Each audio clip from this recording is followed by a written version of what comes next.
It's 1 month into 2026, and in January, the world watched as a sitting president was snatched from sovereign soil. If you clicked on this video, you're probably wondering the same thing I am. What the hell is going on? The world order is ending. NATO might be over. The UN looks broken, and international law feels optional. Trump is threatening ally and foes alike. Putin is still grinding through Ukraine. Meanwhile, the Gaza ceasefire seems more like media narrative than reality. Everywhere you look, the pattern is the same. The strong act with impunity, and the rest of us can do little more than watch in disbelief. And amidst all this chaos, world leaders are starting to say the quiet part out loud. The international system we grew up with might have always been more of a pleasant fiction than a real set of rules. So we have to ask ourselves the unavoidable question: if this world order is ending, what replaces it? In this video, what's going on, why this moment feels different, and how this could all play out, including what, if anything, we can do about it. Broadcast commencing in. Some of you might be thinking, isn't this just business as usual? And in some ways you are right. Power has always mattered more than rules. But what we're seeing now is different. Powerful states are now barely pretending the rules exist at all. Take Venezuela.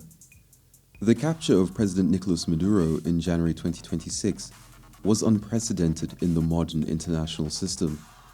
The last time we saw such overt military or intelligence operations targeting a specific individual on foreign soil was decades ago. Adolf Eichmann in Argentina in the 1960s, Osama bin Laden in Pakistan in 2011. But Eichmann was a Nazi war criminal. Bin Laden was the world's most wanted terrorist. Whatever you think of him, Maduro was the de facto and legal president of a sovereign state. I can hear some of you already saying that regime change isn't new. You may point to Iraq, Afghanistan, Libya. And again, you're not wrong. But these interventions came wrapped in the performance of legitimacy. In Iraq, the US and its allies spent years constructing a legal and moral case. Weapons of mass destruction, intelligence briefings, UN resolutions. It was deeply flawed and dishonest.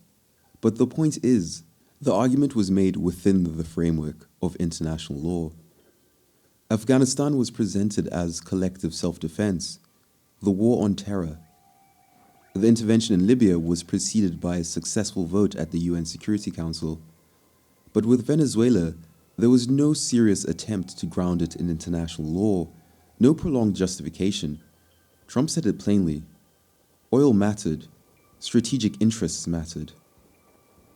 In saying it out loud, Trump was signaling something deeper.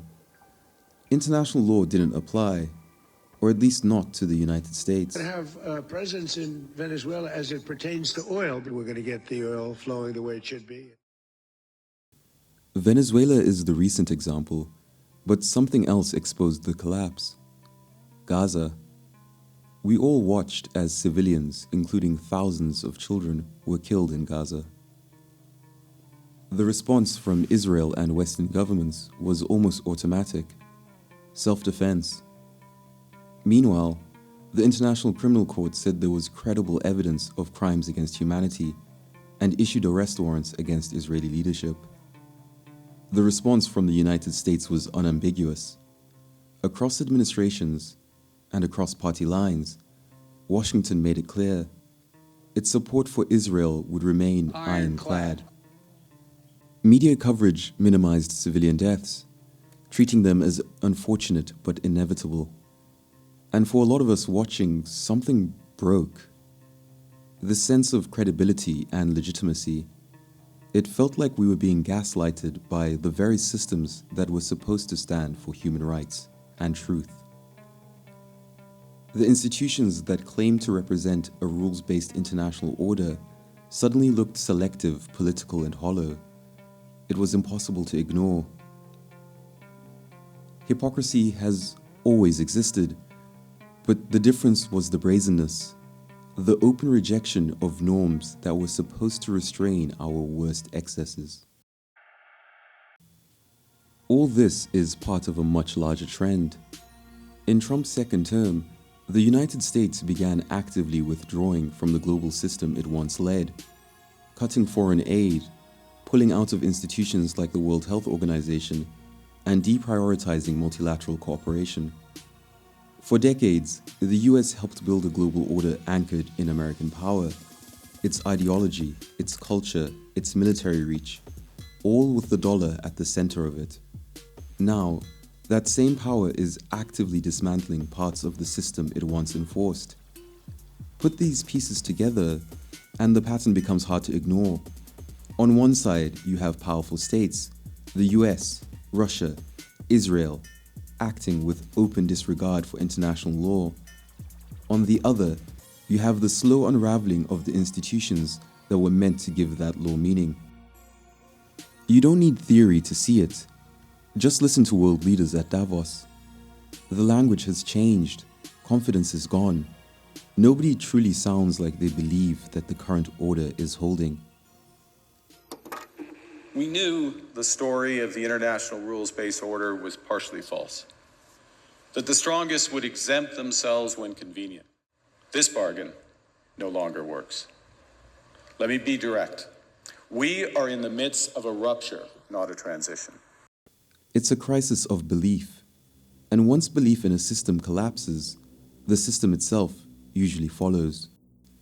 Now, to be clear, cracks in the international order didn't suddenly appear with Trump. For decades, institutions like the IMF have been viewed across much of Africa, Asia, and Latin America as illegitimate, associated with extractive structural adjustment programs that looked good on spreadsheets but often deepened poverty on the ground. Questions around the dollar's dominance in global trade aren't new either. And as the US increasingly weaponized that dominance to constrain rival powers, alternative structures began to emerge.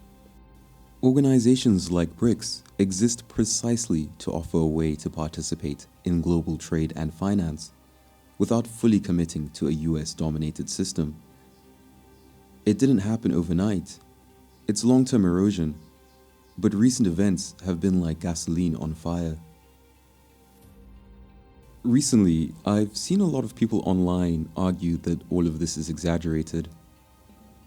That this will all be rectified once the US holds midterm elections, once Democrats potentially retake Congress, Trump will be reined in, and the world will be reassured that America isn't abandoning the international order.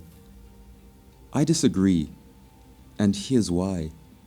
The entire post-war system rested on one core assumption: that the United States was a stable, predictable, and ultimately reliable partner. That assumption no longer holds. The damage is already done. Once the bet was that the US would act in its rational self-interest within the system, but given the polarization, volatility, and extremes emerging from American politics, betting on the US as the long-term foundation of the global order now looks increasingly foolhardy. How does the world function when the order it depended on can no longer be trusted? Which means the real question isn't how to fix the current system, it's what comes after it. So we agree that something fundamental has shifted. Let's get into the nitty-gritty of what comes next. I want to lay out 3 scenarios, 3 possible futures, not as predictions, but as frameworks for thinking about where this could all lead. The first scenario is the bleakest, but also the simplest. Nothing ever really changes, and power continues to rule. I don't subscribe to this vision, but I understand why many people do. You could argue that international law was always a facade, a stabilizing myth, and that great powers have always decided outcomes regardless. In that reading, what's collapsing isn't the structure itself, but belief in it. And there's truth here. The United Nations, for example, was never an enforcement body in the way people sometimes imagine. It's a coordinating institution, a place for states to meet, negotiate, and manage conflict. A pressure valve rather than a body to truly constrain power. If you look historically, this wouldn't be new. Nicaragua, Guatemala, Panama. The US-backed coups, covert and overt operations throughout Latin America in order to install friendly governments and so-called banana republics. So, under this scenario, we're not entering a new era so much as reverting to an older one. In this world, might makes right. States act openly in their strategic interests. Military force, coercion, and economic pressure become normal tools again. International law exists on paper, but no longer meaningfully shapes behavior. War becomes inevitable. The more likely outcome, in my view, is a fractured but structured world, not lawless but highly competitive. In this scenario, global rules weaken, but regional ones harden. We move toward a multipolar system where different centers of power set the rules within their own spheres of influence. The US, China, and increasingly regional blocs shape norms locally rather than universally. You can already sort of see this forming. The European Union is likely to consolidate. The African Union and ASEAN could gain relevance. And organizations like BRICS or OPEC could become more influential just by virtue of operating outside the US-dominated order. Smaller states might lose leverage globally, but paradoxically gain it regionally. In a bloc of 15 countries, influence is easier to exercise than in a system populated with 100+ others and dominated by a single superpower. The world isn't necessarily more peaceful. Regional and proxy conflicts may increase, but it does remove a single point of failure. Power is no longer centralized. And this helps explain recent US behavior.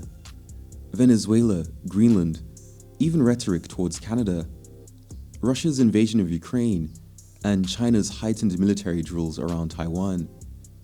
In a multipolar world, your region becomes paramount. Personally, I think this scenario is already unfolding. But there is a third possibility. Not a utopia, not a clean reset, but a reformatting. Collapse creates instability, and instability is dangerous. But it also creates political space, and world leaders are taking this possibility seriously. As the current system breaks down, it opens the door to ask a question we rarely get to ask seriously. What do we actually want the international system to do? At the most basic level, the answer isn't radical. We want peace, economic stability, fair trade, human dignity, and predictable rules. As we move away from the unipolar moment, smaller states may gain leverage to insist on reforms. This could mean a reimagined United Nations, or something that replaces it entirely. Do we still want a Security Council with veto power? Should a General Assembly be able to overrule it? How do you design a system that is fairer without pretending that great powers will willingly give up their dominance? Because they won't. I can think of one modern example where a state gave up such an advantage. South Africa giving up nuclear weapons. And even that decision is geopolitically debatable, but that's a separate conversation and video for another time. The point is, reform has to be grounded in pragmatism, even as it reaches for something better. The realist Machiavellian perspective would discount the possibility of real change, but the problem with that viewpoint is that it ignores norms, values, and belief systems. Those things shape what is acceptable, what provokes backlash, and what carries political cost. Think about it. For all its flaws, I don't think there's any institution in human history that has done more to advance global peace and development than the United Nations. And if you disagree, I genuinely invite you to argue your case in the comments. I'd be very interested to hear it. But when we talk about the UN, we're not just talking about the Security Council and the ICC, we're talking about UNICEF, UNDP, the UN Refugee Agency, and countless other bodies. The number of lives saved through vaccination programs, humanitarian relief, development initiatives, it's incalculable. The post-World War II system mattered, the Nuremberg trials mattered, the idea of crimes against humanity mattered. These ideas didn't evaporate, they stuck. That's why Gaza has been so shocking. If this were centuries ago, it might have been seen as just another brutal war. But today we recognize it as disproportionate. We reject the framing of self-defense because we genuinely believe that civilian lives matter. That belief didn't appear by accident. It's the product of eras of normative development, ideas, principles. And because of that, I don't think we're heading toward a total collapse into a Hobbesian state of nature. I don't have all the answers, but I do think we need a grand vision, something that provides a direction to aim towards.